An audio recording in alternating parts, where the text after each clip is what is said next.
Jeff Bezos.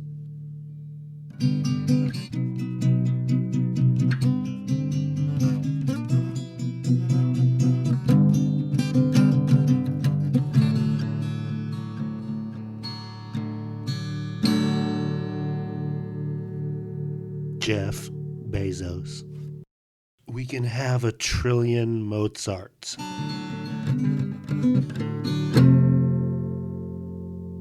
No, wait a minute. We can have 1 trillion humans in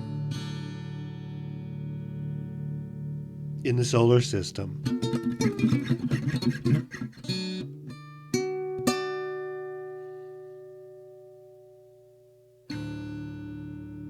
That means we would have 1,000 Mozart.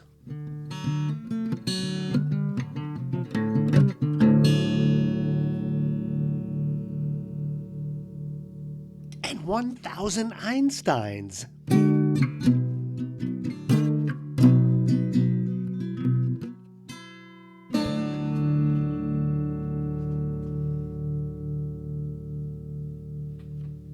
Jeff Bezos said that, and I think he believed it.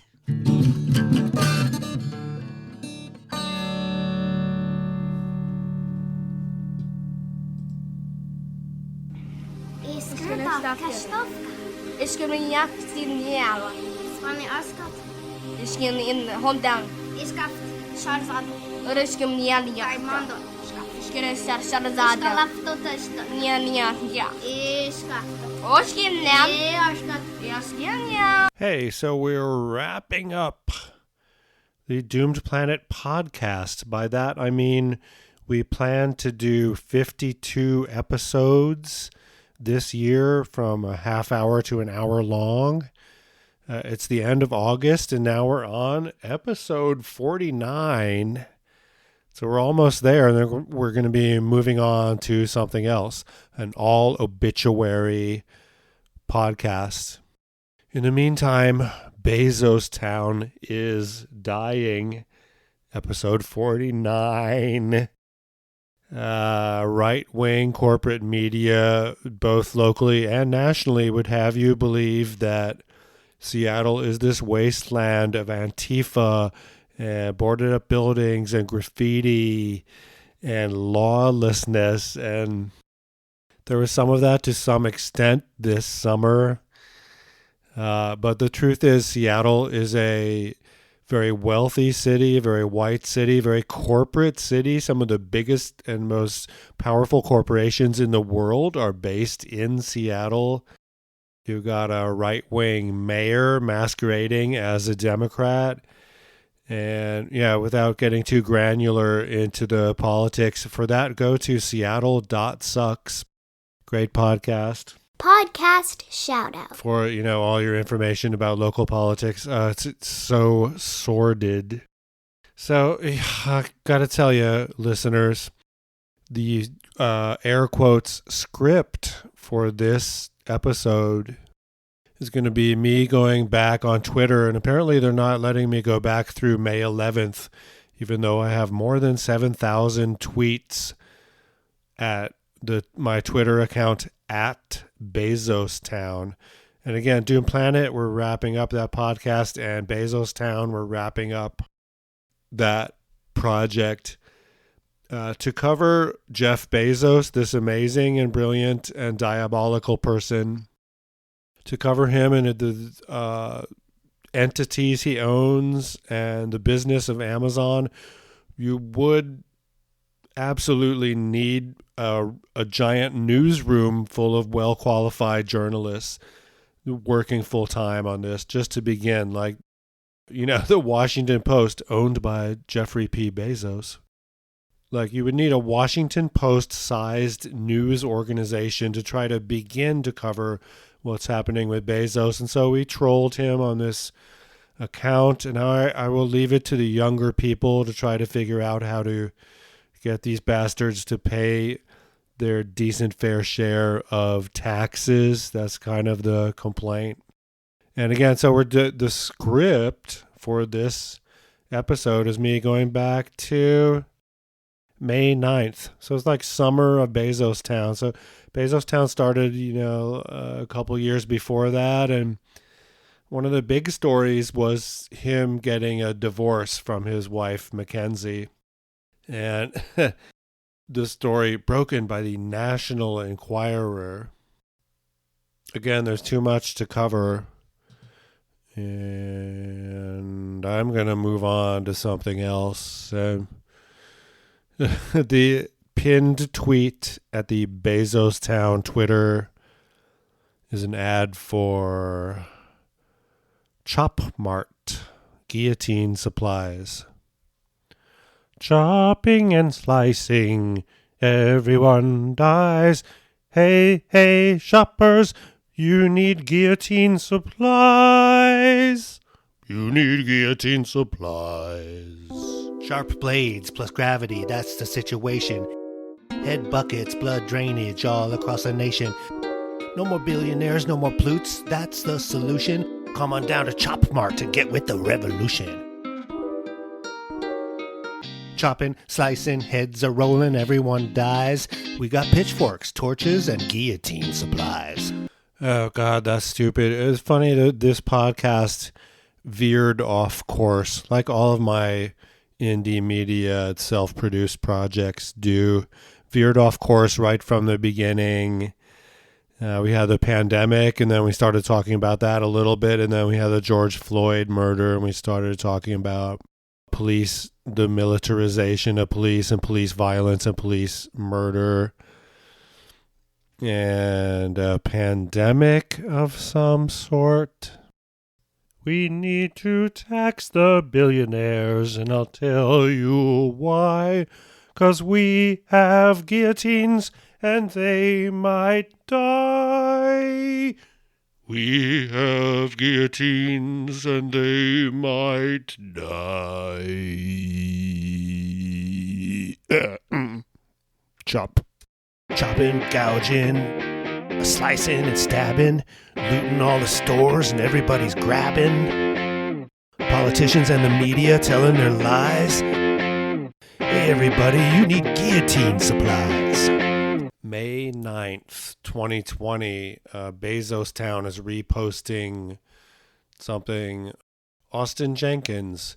Here's the scene at this hour at the Washington State Capitol campus in Olympia as several hundred protest Governor Inslee's stay-at-home order. And you have these white idiots with American flags and whatnot, not wearing masks, protesting the fact that they're being ordered to wear masks. And here's a quote about Biden from Rebecca Bitton. This entire system, built from oppression and exploitation, is crumbling before us, and we're supposed to believe that an old man with old ideas entrenched in that old failing system will be the one to save us? No wonder there's no enthusiasm. It's lunacy. We must find another way. She's talking about either Joe Biden or Donald Trump, either one of those desiccated, senile, right-wing old psychopaths. At a Safeway supermarket today, the place is empty, probably because people have no money for food. This is May 11th, but again, I'm recording this in late August. There's no more $600 extra money tacked onto your unemployment check if you're lucky enough to be on that system. And people do not have money for food. So I've been going lately to grocery stores. That's just what I fucking do, 2 or 3 times a week, and pretty empty. I always go, I don't go during the loser times when everyone else might be going, 5 o'clock or whatever. Or on the weekends, but it's pretty fucking empty. And even distressing to me as I write, 2 of the overexposed and underpaid cashiers at Safeway are wearing improvised cloth masks covering their mouth but not their nose. I'm a person. They're gonna kill us all. I wish I was shorter because they like people that are tall. Here I'm linking to something saying if I expressed the fate that I wish for these imbeciles, it would violate Twitter's terms of service. It's from Nick Puckett. Happy Mother's Day from C&C in Castle Rock, where the owner said this is almost double a normal Mother's Day. It's basically they're defying the order and a bunch of semi-rural suburban white people are in there without masks, defying justice. Again, we're creeping backwards through the summer on the timeline. Hell yeah, May 11th. Armed Black Panther Party members showed up in the neighborhood of the men who chased down a 25-year-old black jogger and murdered him. And, some fucking armed Black Panthers. Again, the opinions expressed on the Bezostown Twitter those are mine, Alex, host of this public access TV podcast. Millions of low information white people voted for Trump. That was a shock, at least to me, it really was. But these anti-lockdown protesters, who I'll bet fall mostly into the above category of Trump people, their ignorance is suicidal and homicidal. They got what they deserved, Trump. Now, death? They deserve death?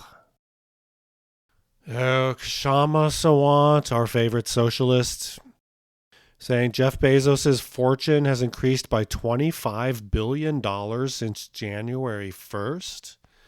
In the 3 weeks between March 18th and April 10th, when over 22 million people lost their jobs, U.S. billionaire wealth increased by $282 billion. And there's an awareness of that out there. Stuff is starting to get burnt down. Police stations are being torched. Tortillas, oh yeah. Okay, I have to admit that this is drunk Bezos. I'm on my third, it's pretty full, but it's a Bale Breaker Pale Ale, 5.2% alcohol, but that's like a Budweiser or a Rainier, like not that much, but yeah. So, and it's funny because that's one of the, I had this format and these rules for when I would do the podcast, and it's always wake up at 5 a.m, have coffee, be a little punchy from the night before, and do it then, and no alcohol or drugs. And I've stuck by that, but this time, I want to let Jeff go. I want to go move to something else that's more positive, that's more about nature, plants, and animals. Not an army of 100,000 gas-guzzling vans that, coffins. Why are the vans designed so that like 12 coffins can fit in the back stacked up like that?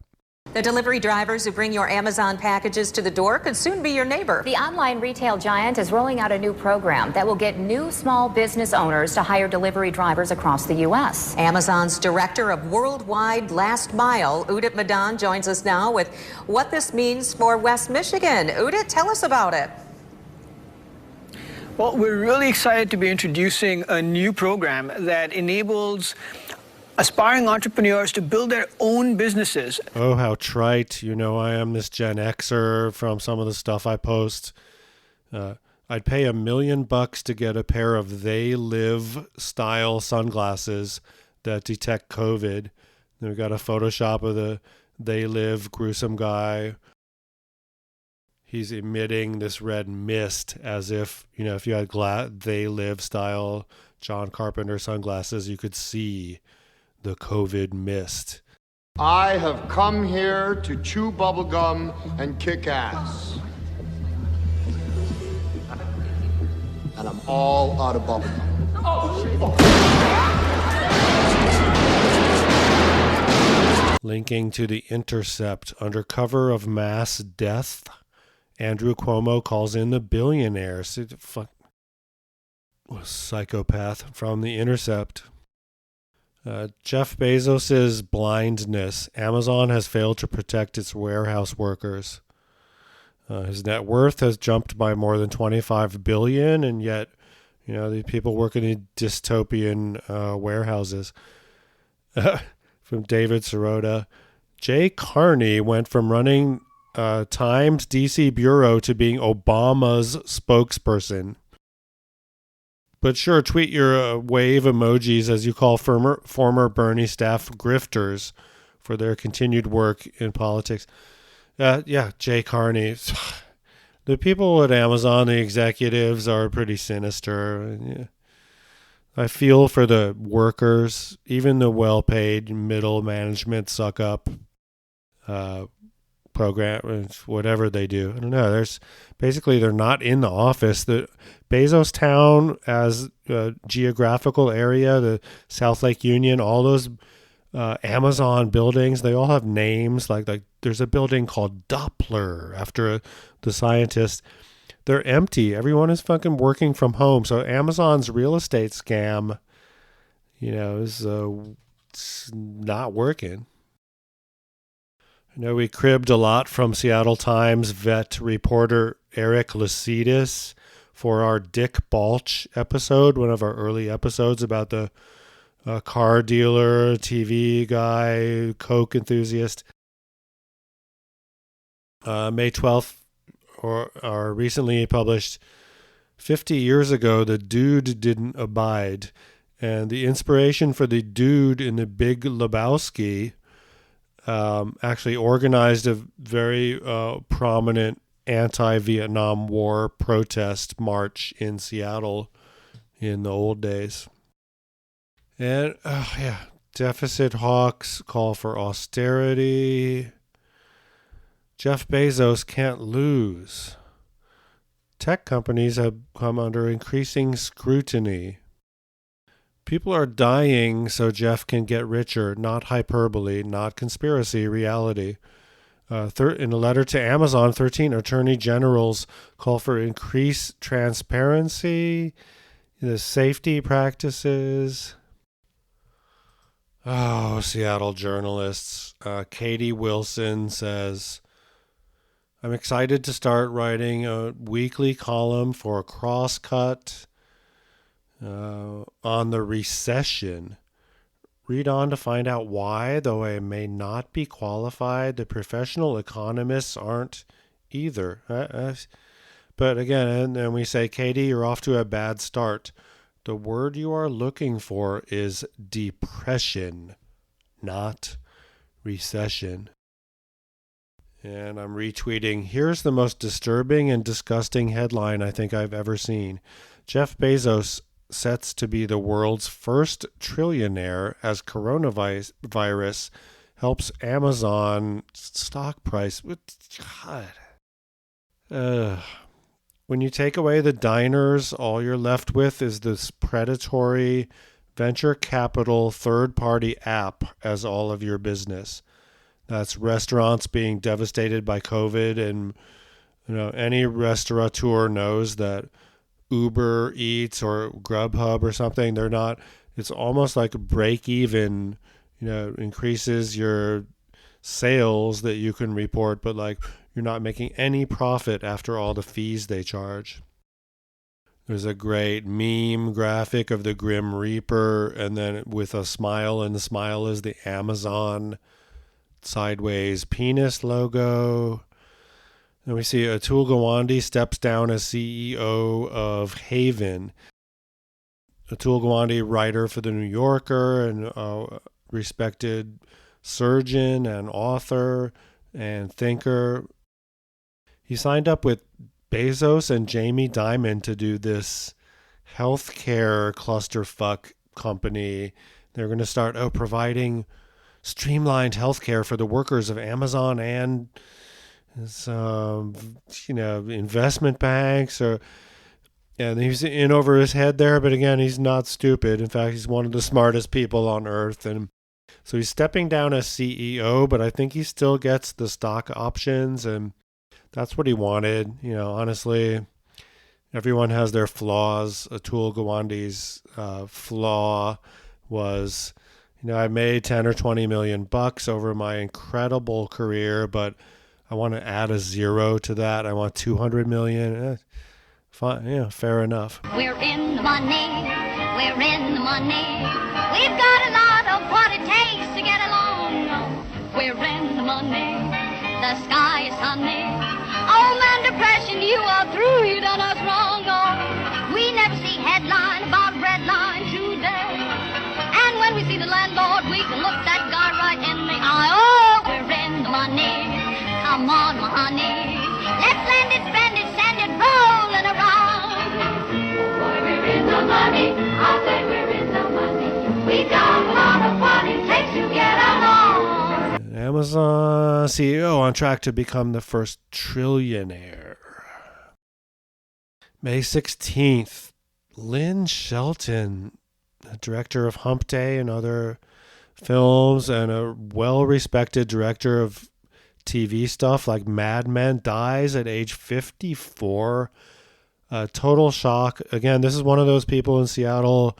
No one has one bad thing to say about this person. Just a charming person. And then she's dating Mark Maron, the podcaster. And God, it's just... So another shock for 2020 on May 16th. Beecher Hunter, the CEO of Life Care Centers of America, the for-profit nursing home chain that has seen 2,000 COVID cases and 250 deaths, has a podcast. He's a born-again Christian. Life Care Centers, again, it's a billion-dollar company, and Life Care Center of Kirkland was where one of the first outbreaks occurred, as we know. Major nursing home chain violated federal standards meant to stop coronavirus. Staffers at life care homes failed to wash hands, wear masks, and isolate patients. Again, this elder care industry is a for-profit, private, group of corporations, and they rely on minimum wage, non-union immigrant labor for much of their workforce. Now, we found a screenshot from Life Care Centers of America. Again, they've had 250 people die. This is on May 17th. There's a screenshot from December 6, 2019. Stories of passion and care. Fight the flu.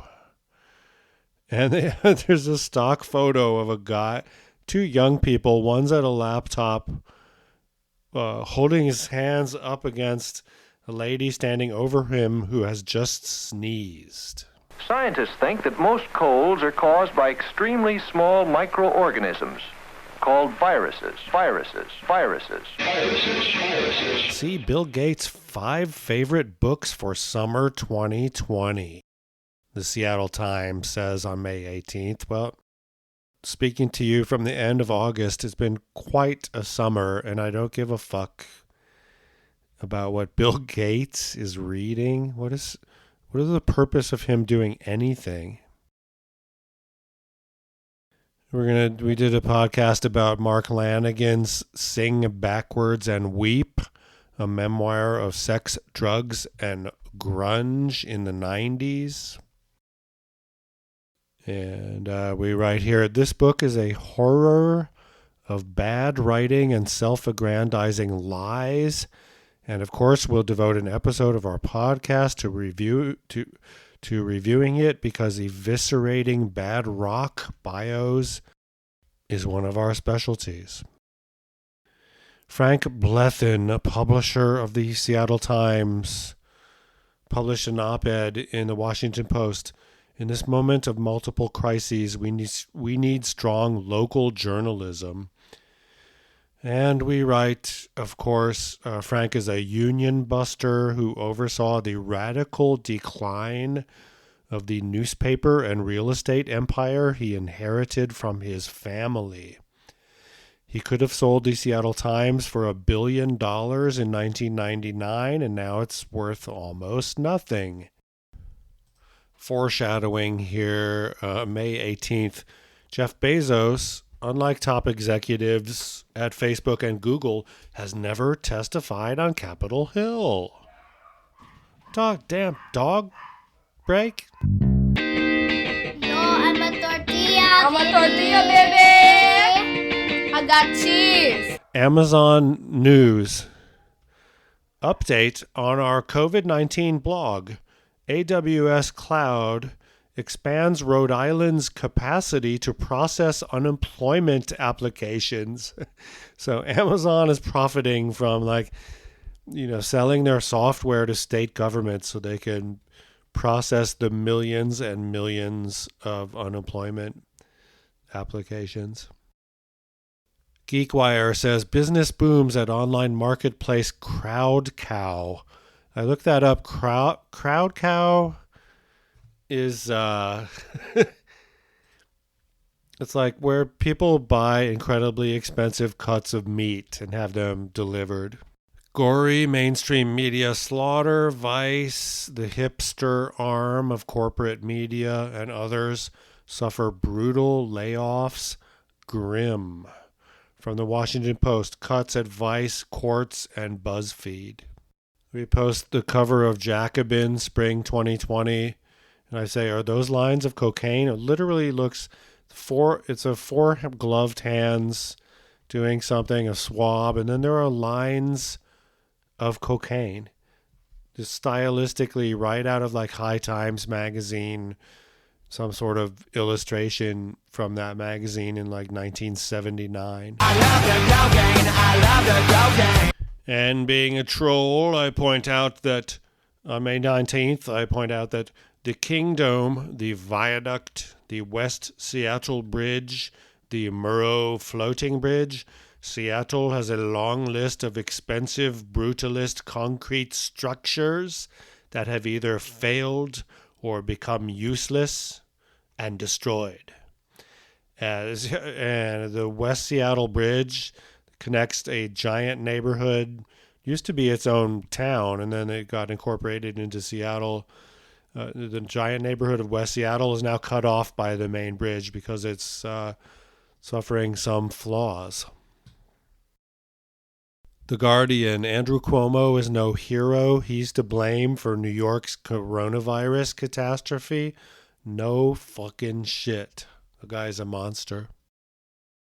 Today's billionaires go to great pains to appear cool, benign, and meritorious, but scratch the surface of a Zuckerberg, a Bezos, or a Musk, and you quickly find a Gilded Age robber baron underneath. Luke Savage, Jacobin. Yeah, most of our mainstream corporate media is right-wing filth.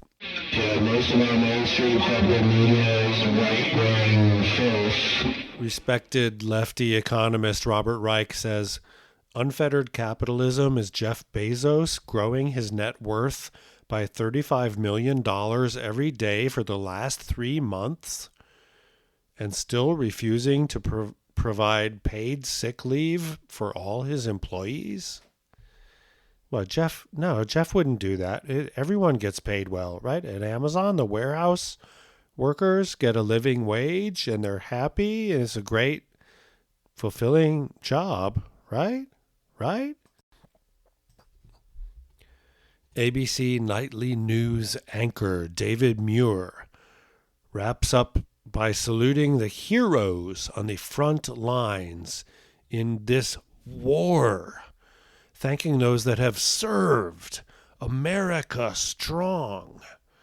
It's as if the healthcare workers are charging out of trenches with guns. The war terminology is sickening and just dumb.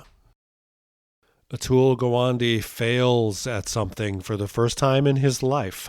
A sad moment for the Harvard-trained surgeon and best-selling author. Bloomberg.com.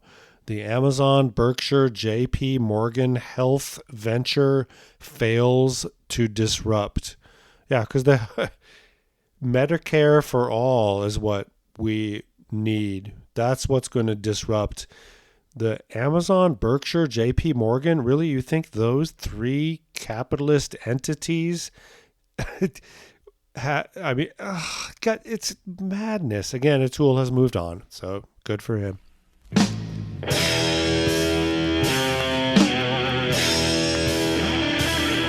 Oh, I love this one. May 21st, 2020. The Atlantic is laying off about 20% of its staff, 68 people, after collapse of events business. The Atlantic is owned by one of the wealthiest women in the world.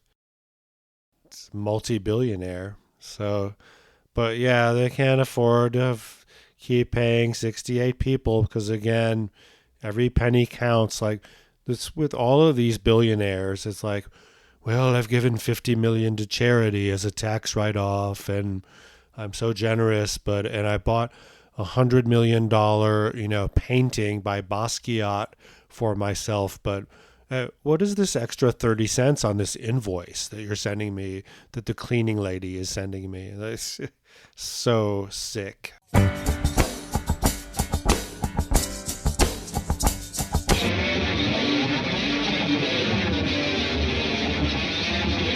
The owner of The Atlantic, it's a neoliberal capitalist magazine. Lorraine Powell Jobs is worth $23 billion. Again, all these stocks at Apple and whatnot are being propped up. She's a majority shareholder in Disney. Disney really, I mean, there's no sports right now. People are not going to their theme parks. Disney is in a crisis. Not only that, they gambled all their whole future on this shit culture of Marvel comics and Star Wars. It's like people are fucking sick of that shit. Star Wars, what about Star Peace? Would Star Peace have been that successful? People getting along and not bombing each other from jets and rocket ships? May 20th, Seafair is canceled. That's where the Blue Angels fly dangerously close to the Doom Planet podcast studios. It's a military propaganda unit, fuck off. The Atlantic doubled its audience, attracting 87 million readers in March. The Atlantic added 90,000 subscribers. The Atlantic laid off 68 employees today. This is from Hamza Shaban. The Atlantic is owned by the 35th richest person in the world. So, you know what I hate? I mean, the right-wingers, at least they're transparent. At least Donald Trump, is out there with his hatred and his racism, and it's just the basic right-wing concept of tax cuts for rich people and anything else is secondary. Ryan Knight says on May 21st, we don't have a left party in the United States. We have a far-right party and a center-right party, and they put the corporations in the interests over people. Atul Gawande has, parentheses, sort of ditched Satanists, Bezos and Diamond to devote his time and energy to fighting the pandemic full time, and I'm down with that. He's brilliant, and humanity needs all the help it can get from everyone, including people who temporarily sold out to the biggest capitalists in history, and then was like, okay, I'm going to bail, but I still want some stock options, motherfuckers. Gone are my blues and gone are my tears. I've got good news to shout in your ears. The long-lost dollar has come back to the fold. With silver you can turn your dreams to gold. Oh, we're in the money, We're in the money. We've got a lot of what it takes to get along. Desperate workers rush to delivery app jobs to find low pay and punishing. Yeah, like Instacart, Amazon Flex, Shipped, DoorDash, Uber Eats. This is a race to the bottom of getting desperate people to do your lackey delivery work, and the business model doesn't make sense. Socialism for the rich, death for the working poor, those on the front lines, at the grocery store and elsewhere. May 25th, videos show people lined up at Backwater Jack's, a packed bar. In the end, no one got corona from that, but it was a big incident. It was like a bunch of fucking hill jacks at Backwater Jack's drinking the Bud Light in the 16-ounce blue plastic bottles. Then we have Darwinian culling in progress on May 25th. The Ace Speedway in North Carolina. No one is wearing masks, and everyone is sitting close together in a stadium. It's segregated, all white people. And there's one guy, just this fucking fat fuck, who has a giant belly and is doing man-spreading. And watching that over and over, it's horrifying. Amazon's PR team sent out a pre-edited news story and script. An inside look at the company's response to COVID-19. Incredible. Again, you need a newsroom full of people to cover the Amazon propaganda. Local TV stations push the same Amazon scripted segment. You have a split screen of 9 different local TV corporate dolts and the Amazon logos appearing on their thing, and they're all pushing the same thing. And I say, oh, yeah, manufacturing consent of some kind. May 30th, far-right extremists hoping to turn George Floyd protests into, boogaloo violence. I guess we saw that on August 25th, yesterday, when right-wing, heavily armed person blew away some protesters. So, predicting the future. I would suggest listening to Robert Evans, his Behind the Bastards podcast, but go to see his Twitter. It's called @IWriteOK. He's not only a podcaster, but he's an expert on kind of right-wing neo-Nazis, that whole group. He got assaulted, and then people helped him identify who assaulted him at a recent Portland protest. He's been out on the streets in Portland. I know he tweeted today that, we predicted this on our podcast, that these right-wing fuckheads with guns at these protests is going to end up with murder, and that's what happened.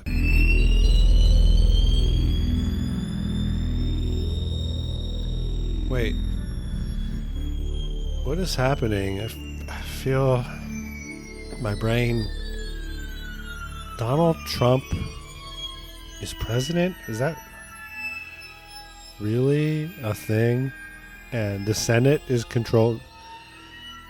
And the Democrats are actually Republicans now, and they let Republicans speak at their convention. They rat-fucked Bernie before Super Tuesday.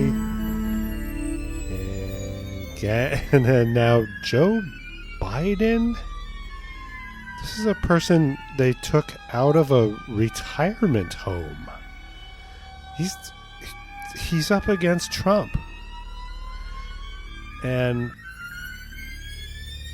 the thing where the protests of police violence are being met by police violence, I get that, but cops supporting right-wing militias with automatic weapons and saying, we're glad we're glad you're helping us out here. Here's a bottle of water. And then last night in Kenosha, literally, moving the protesters towards dog break, shunting the protesters towards this gas station where these fucking dickheads, boogaloo, whatever they are, right-wing dickheads, white supremacists were guarding the gas station with their automatic weapons. I love these fucking idiots who are like, well, we gotta protect the Chili's because that's America. We gotta protect Exxon. We're gonna fight. We're gonna die for that. We're gonna die for that corporate executive, who makes $3 million a year at Chili's because that's America. Yeah, again, we have George Floyd is murdered at the beginning of the summer, and now we have a summer of protests. Here I am saying I'm a proud veteran of the WTO battle in Seattle, and I fondly remember walking downtown after the first night and seeing Old Navy boarded up and Starbucks boarded up and smashed. This is a bigger event, and as the cliche goes, the whole world is watching. So at this point in late May, the cops are coming out and beating on protesters in Seattle. Here we did a podcast about Mark Lanigan. Mark Lanigan's book is so bad that the trees cut down and used to print it would have screamed if they had known of their final destination. And if you're not hipster enough from the 90s to get that, and I hope you're not, Mark Lanigan was the singer for the Screaming Trees.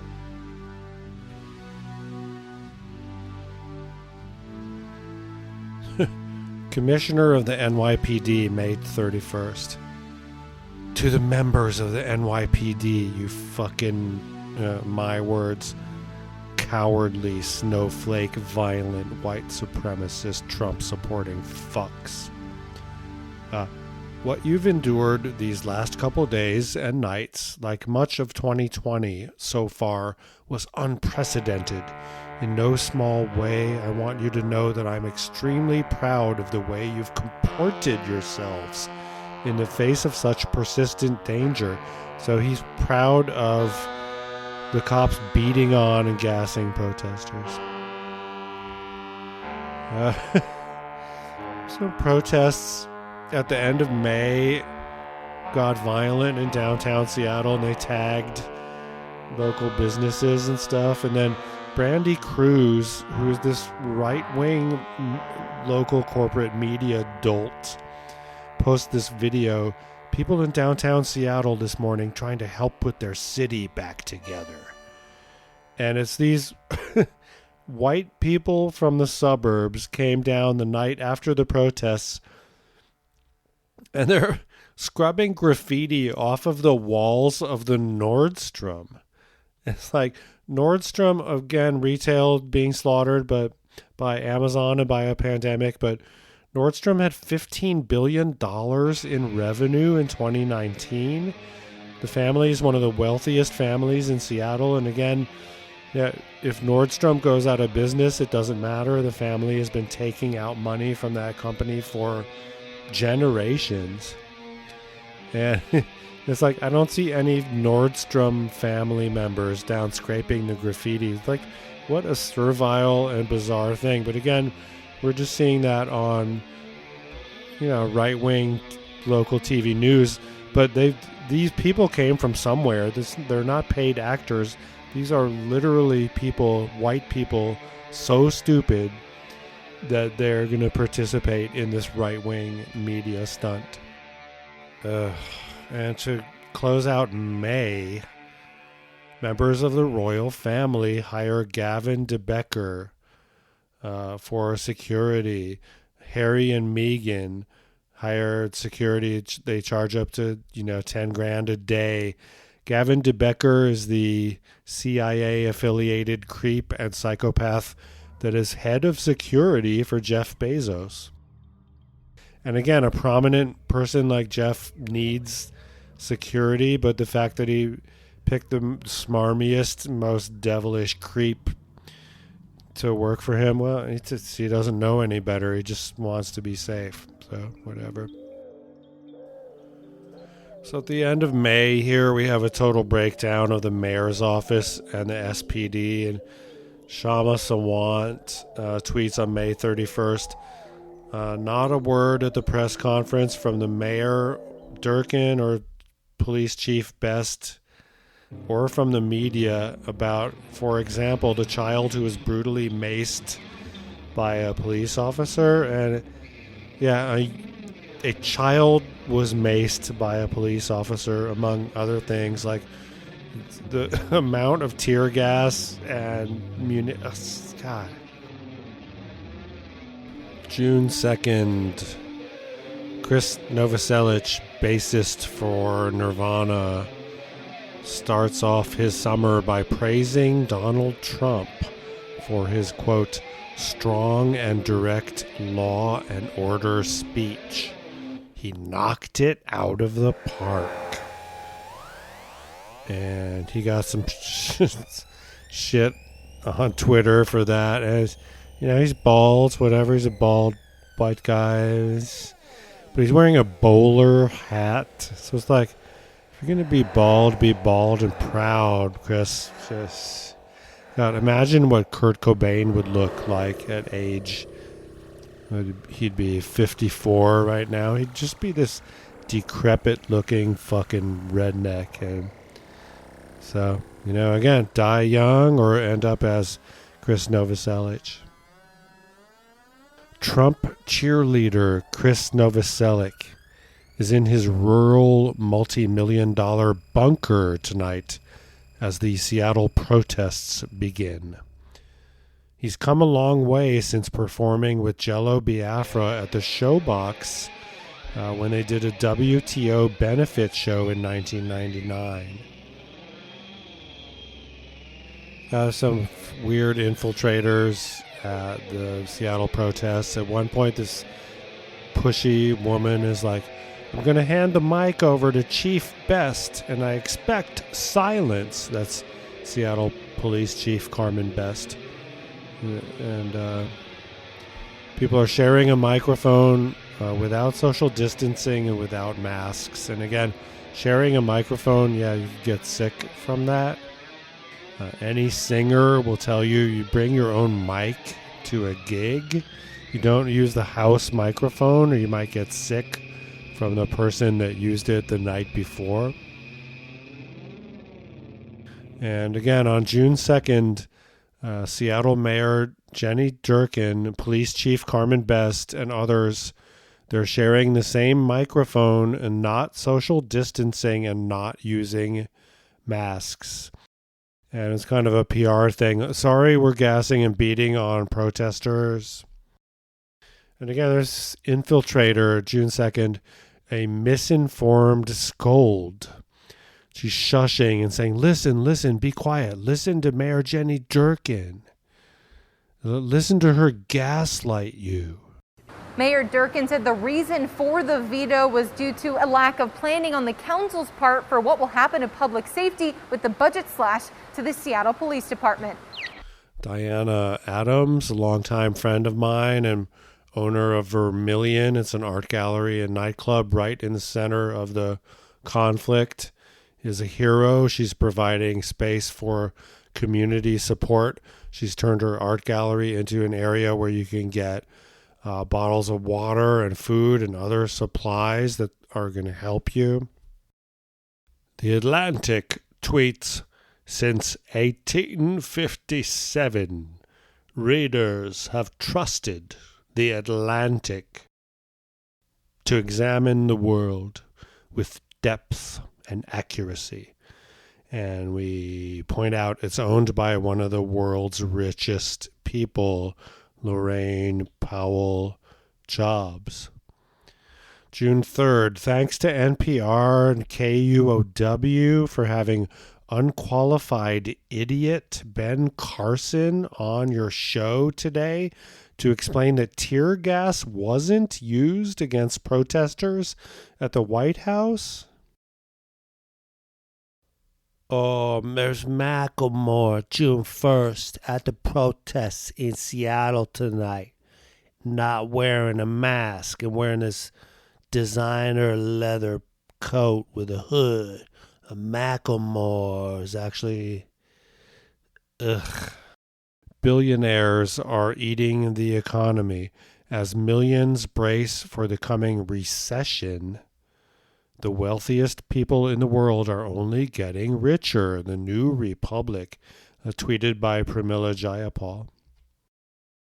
Armed white residents lined Idaho streets amid Antifa protest fears. These fucking hill Janies are thinking that Antifa is going to bust people into their rural town to protest. This almost, as we go through the summer, it's more depressing, leading up to white supremacist psychopath blowing away 2 people in Kenosha. So it's hard to... Okay, June 5th. That's when the pigs in Buffalo push that 75-year-old man to the ground and he cracks his head. We're having incredible, starting in June, we're having daily in Portland, at least nightly, incredible protests. June 6th.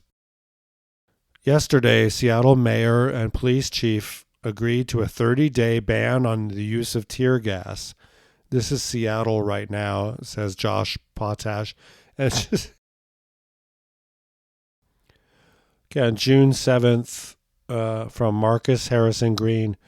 I've lived in South Seattle the majority of my life, and I've never seen this many people in Othello Park.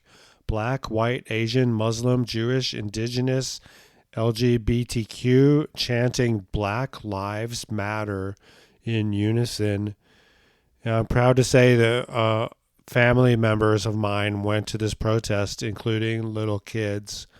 And what an incredible thing. I didn't imagine there'd be 10,000 or more people there.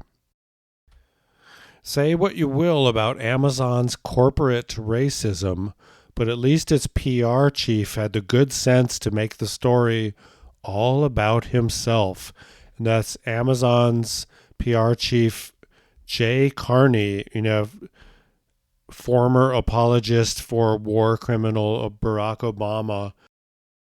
On June 6th, he posted a picture, a selfie. He's wearing a mask, and he has a douchebag white bro haircut, and he's saying, stopped by a certain church today. Hashtag Black Lives Matter DC. Yeah. How is it that the people at the top of their field who work closely with presidents and CEOs who are compensated with huge salaries and stock rewards can be so fucking clueless? I mean, the fact... It's not, okay, this is not just some corporate dick. He's the PR guy. He was the PR guy for the president of the United States. And now for the richest person in the history of capitalism. And he posts this stupid shit. Unfathomable dystopic idiocy. From PR flack and ghoul Jay Carney. Hi, you're listening to the Doomed Planet podcast, episode 49. Bezostown is dying. It's really, we've gone off the rails here. I am going through the Bezostown timeline. June 8th. Aerial view of just chaos on Capitol Hill. It's a war zone of smoke. And June 8th is from Brandy Cruz, right-wing dolt, media dolt. Breaking. After days of rumors, 3 police sources confirm preparations are underway to abandon the East Precinct. Items of value will be taken out and the building will be secured. So then Jeff Bezos, he shares a profanity-laced email from someone who's, because he made some I love Black Lives Matter statement. And it's like, well, Jeff, your company, Amazon, provides a multitude of products and services to law enforcement agencies. June 8th, they're evacuating the East Precinct. Oh, June 8th, the Martin Luther King Labor Council is kicking SPOG, or the police union, out of their coalition. June 8th, a surreal night at the Seattle Police Department's East Precinct. A war zone yesterday, boarded up and abandoned today.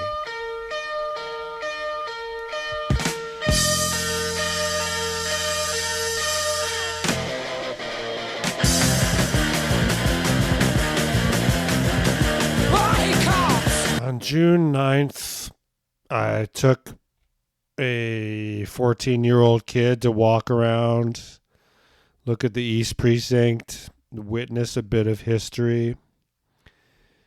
It's incredible, it's boarded up with plywood, ACAB, BLM, graffitied on the building, and the Seattle Police Department, East Precinct, the sign above the former entrance says the Seattle People's Department. And that was the one and only time I went up there during the CHOP, or Capitol Hill Organized Protest, or Autonomous Zone. Someone that I know that is 14 went up there in the middle of the night a few times. Is lucky to have avoided trouble or even death. And so a couple people got shot up there. And God, it's hard to go on from here. It's not about Jeff Bezos anymore. June 13th, fuck Wendy's in Atlanta. There's a Wendy's burning down. Nazi artist Charles Kraft dies. There's a protest in Brooklyn, thousands of people.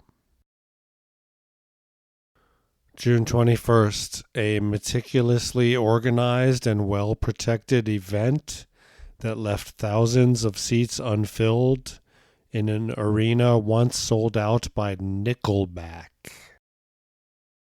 GeekWire, June 22nd.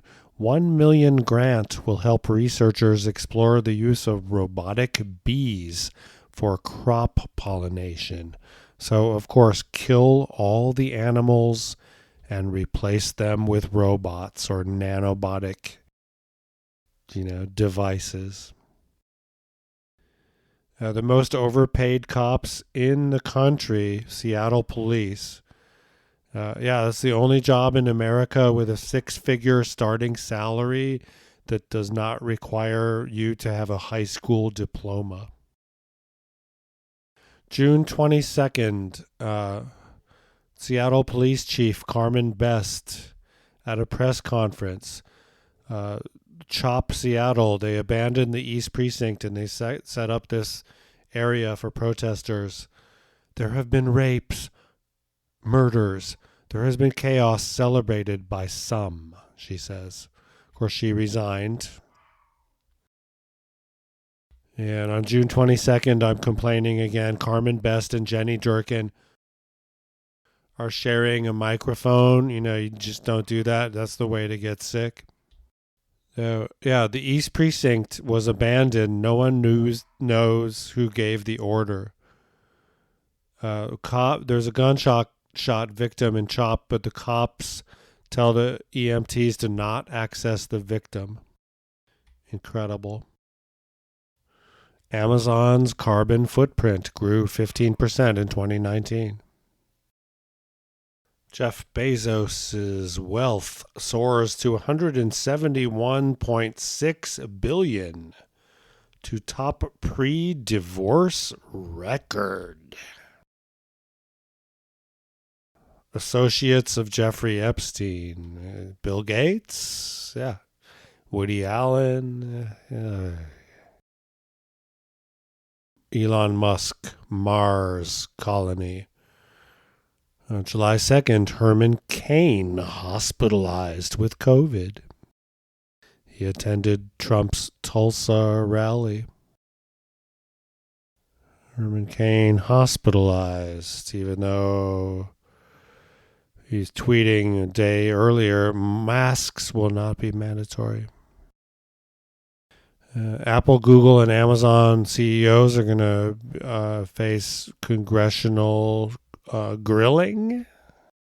God, I can't get through the whole summer. It's like, okay, this episode will cruise through what I posted this summer on this Twitter, which I can't get through it. Too much of horror is happening. Robert Evans, one of my favorite podcasters and like a student of the alt-right and a great journalist, he's tweeting on July 4th in Stone Mountain, Georgia earlier today, and you just see this endless line of, Black Panther, BLM, something, black people. They're all suited up and they got guns too, motherfuckers.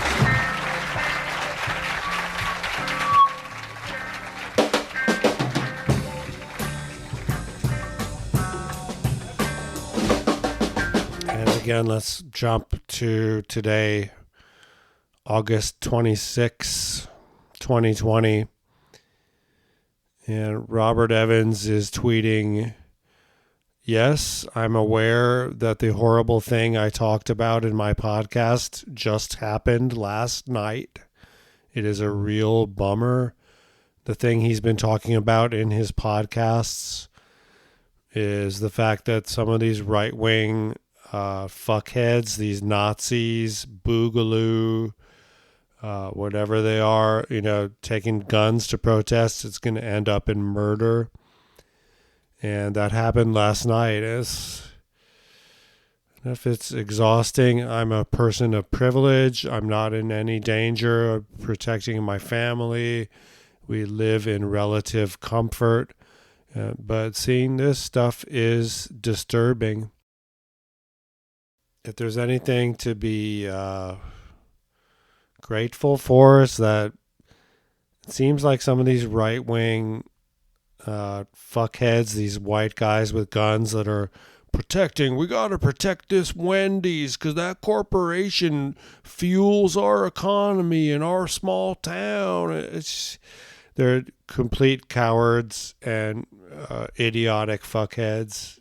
And the dick that blew away 2 people last night, and it's just the cops. Again, the cops were like, "We appreciate what you all are doing to help us, cops. Here's some bottles of water." And then later, the guy is blowing people away, and then the cops are like, "Oh, the guy with the long gun that shot someone in the head. Well, let's let him walk around a bit." Yeah, to the point where we're going to let him flee back to his home state where he came from.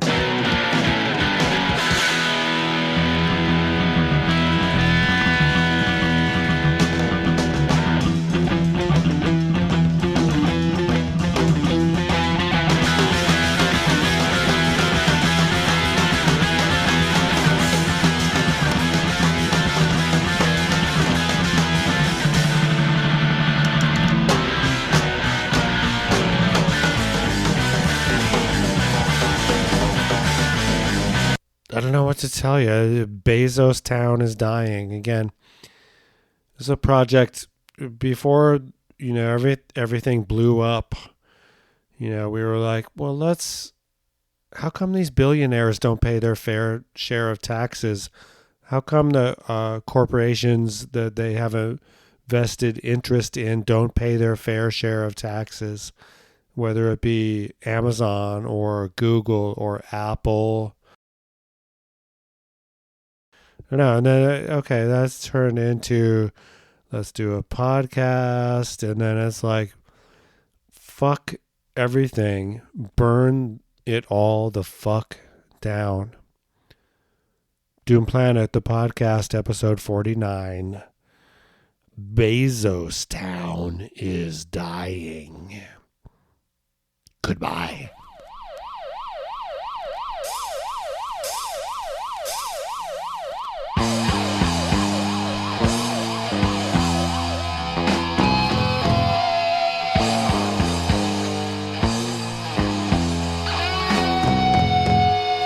Oh, hey, listeners, this is Alex, and I'm just going to jump in here to say that we recorded our final episode of the Doomed Planet podcast, episode 52, Seattle Tech Villains, Jeff Bezos.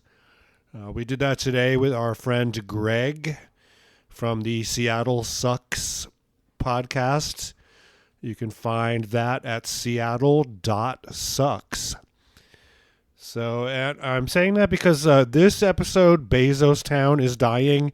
We were going to have Greg on there, but I didn't get in touch with him in time. And so this is sort of some half-ass shit. If you want the real stuff, look for episode 52, Tech Villains, Jeff Bezos.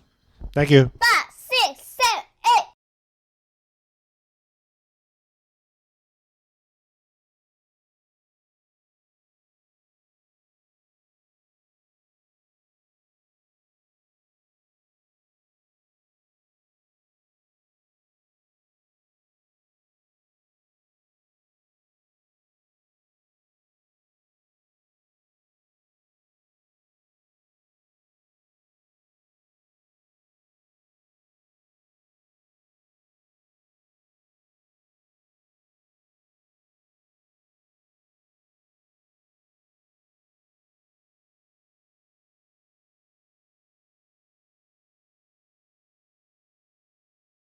There's a rule, but there's nobody enforcing or spot checking. They just say, don't help yourself to the data. It's a candy shop. Everyone can have access to anything they want. Do category managers have access to non-public data about third-party products and businesses? Here's what I can tell you. We do have certain safeguards in place. We train people on the policy. We expect people to follow that policy the same way we would any other. It's a voluntary policy. As far as I'm aware, no other retailer limits their use of data at all. There's no actual enforcement. There's no actual enforcement of that policy. So it's voluntary and there's no actual enforcement. So maybe that answers my... Sorry. No, I think I may have misspoke. I'm trying to say that the fact that we have such a policy is voluntary. I think no other retailer even has such a policy. Well, our that's enforcement of that policy. We would treat that like any internal policy, and if we found that someone violated it, we would take action against them. You have access to data that your competitors do not have. So you might allow third-party sellers onto your platform, but if you're continuously monitoring the data to make sure that they're never going to get big enough that they can compete with you, that is actually the concern that the committee has. And, you know, I think your company started in my district. I want to thank you for that. I want to thank you for the work that you've done and say that the whole goal of this committee's work is to make sure that there are more Amazons, that there are more Apples, that there are more companies that get to innovate and small businesses get to thrive. And that is what we're trying to get at. That is why we need to regulate these marketplaces so that no company has a platform so dominant that it is essentially a monopoly. Thank you, Mr. Chairman. We heard from a small apparel company that makes and sells what they call useful apparel for people who work on their feet and with their hands, like construction workers and firefighters. This particular business discovered and started selling a unique item that had never been a top seller for the brand. They were making about $60,000 a year on just this one item. One day they woke up and found that Amazon had started listing the exact same product, causing their sales to go to zero overnight. Amazon had undercut their price, setting it below what the manufacturer would generally allow it to be sold, so that even if they wanted to, they couldn't match the price. Here's how the apparel company described working with Amazon, and I quote, "Amazon strings you along for a while because it feels so good to get that paycheck every week. And in the past, for lack of a better term, we called it Amazon heroin because you just kept going and you had to get your next fix, your next check. But at the end of the day, you find out that this person who was seemingly benefiting you, making you feel good, was just ultimately going to be your downfall," end quote. So, Mr. Bezos, this is one of your partners. Why on earth would they compare your company to a drug dealer? Sir, I have great respect for you in this committee, but I completely disagree with that characterization. What we have done is create in the store a place. If you go back in time, we sold only our own inventory. It was a very controversial decision inside the company to invite third-party sellers to come into what is really our most valuable retail real estate, our product detail pages. We did that because we were convinced that it would be better for the consumer. It would be better for the Mr. customer Bezos, to have all of that selection. And I think we were right, and I think it's worked out well. Reclaiming my time. Unfortunately, this is one of, reclaiming my time, Mr. Bezos, this is one of many small companies that have told us during this year-long investigation that they were mistreated, abused, and tossed aside by Amazon. The evidence we've collected shows that Amazon is only interested in exploiting its monopoly power over the e-commerce marketplace to further expand and protect this power. This investigation makes clear that Amazon's dual role as a platform operator and competing seller on that platform is fundamentally anti-competitive, and Congress must take action. Mr. Bezos, are stolen goods sold on Amazon? Congresswoman, not to my knowledge, although we're more than 1 million sellers, and so I'm sure that there have been stolen goods sold on Amazon. Really, Mr. Bezos? I'm sorry? There's not? You don't believe that there is? That surprises me. No, I just said with over 1 million sellers, I'm sure that it has happened. But certainly, I don't think it's a large part of what we're selling. Okay, so Mr. Bezos, basically then you're saying yes. I guess so. Mr. Bezos, thank you so much. You said that sellers have many other attractive options to reach customers, but that's not at all what we found in our investigation. According to eMarketer, a source Amazon cited in submissions to this committee, Amazon has nearly 7 times the market share of its closest e-commerce competitor. One seller told us that, and I quote, "Amazon continues to be the only show in town. No matter how angry sellers get, they have nowhere else to go." So are you saying that these people aren't being truthful when they say that Amazon is the only game in town? Yeah, Congresswoman, with great respect, I do disagree with that. I believe that there are a lot of options. And some of them are not even listed on that chart. I just looked at it briefly, but I didn't see some that I know of, for example. So I think there are a lot of things. Okay, thank you. Dynamic. All right, thank you for that. They're more and Mr. more Bezos, every day. my time is short. If Amazon didn't have monopoly power over these sellers, do you think they would choose to stay in a relationship that is characterized by bullying, fear, and panic? With all respect, Congresswoman, I do not accept the premise of your question. That is not how we operate the business. Okay. All right. And in fact, we work very hard to provide fantastic tools for sellers, and that's why they've been successful. Thank you for that. Do you believe that the Chinese government steals technology from U.S. companies? Mr. Bezos? You're on mute. Mr. Bezos, I believe you're on mute. I'm sorry. I have heard many reports of that, and I haven't seen it personally, but I've heard many reports of it. So of all the different products that Amazon carries, you haven't seen that in any of the companies that sell products on Amazon or your company yourself? Oh, well, certainly there are knockoff products, if that's what you mean, and there are counterfeit products and all of that. But the Chinese, if the answer is the Chinese government stealing technology, that's the thing I've read reports of. But don't have personal experience with. Amazon is $1 trillion company, but Amazon customers are not guaranteed that the products purchased on your platform are authentic. Amazon acts like it's not responsible for counterfeits being sold by third-party sellers on its platform, And we've heard that Amazon puts the burden and cost on brand owners to police Amazon's site, even though Amazon makes money when a counterfeit good is sold on its site. More than half of Amazon's sales come from third-party seller accounts. Why isn't Amazon more aggressive in ensuring that counterfeit goods are not sold on its platform? And why isn't Amazon responsible for keeping all counterfeit products off of its platform? Thank you. This is an incredibly important issue and one that we work very hard on. Counterfeits are a scourge.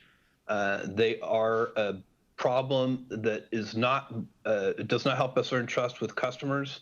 It's bad for customers. It's bad for honest third-party sellers. We do a lot to prevent counterfeiting.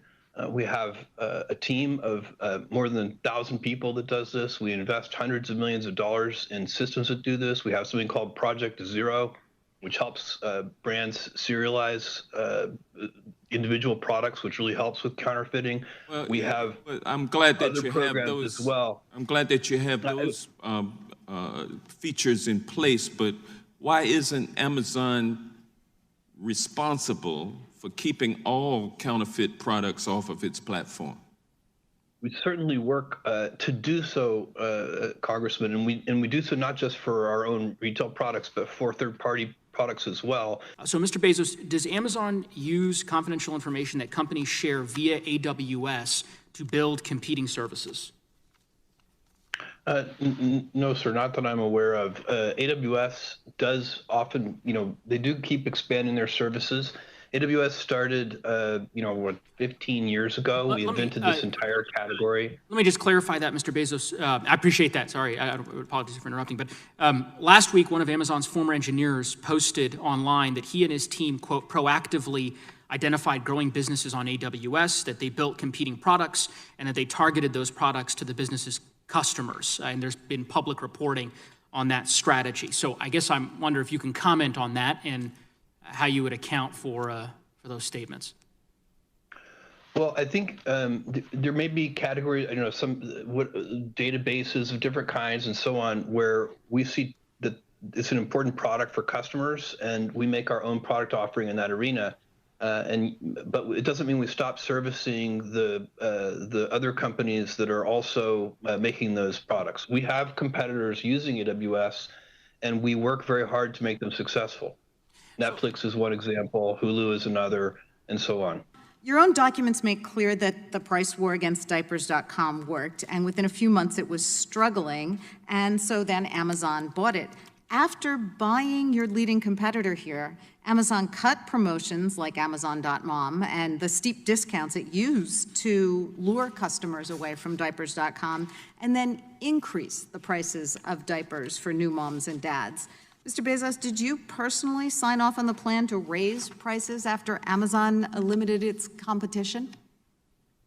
I don't remember that at all. What I remember is that we matched competitive prices, and I believe we followed diapers.com. Again, this is 11 years ago, so you're asking a lot of my memory, but I believe we followed diapers.com. I can also tell you after we bought diapers.com, we put more than $300 million into trying to make it successful. I'm sorry.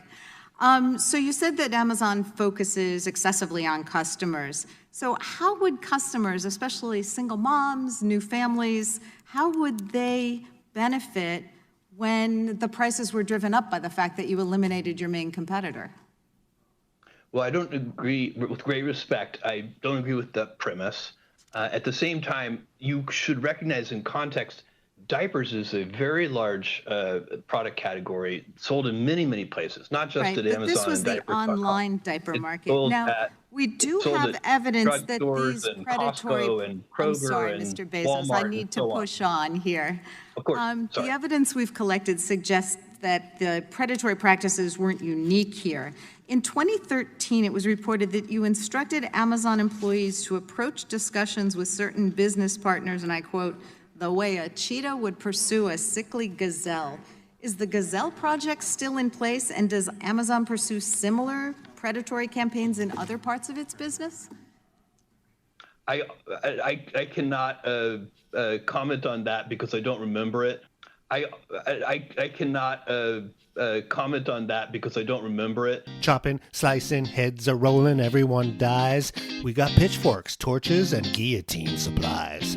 Chop Mart, 1789 Skagsport Way South, Central Woolley, Washington, USA, 98284.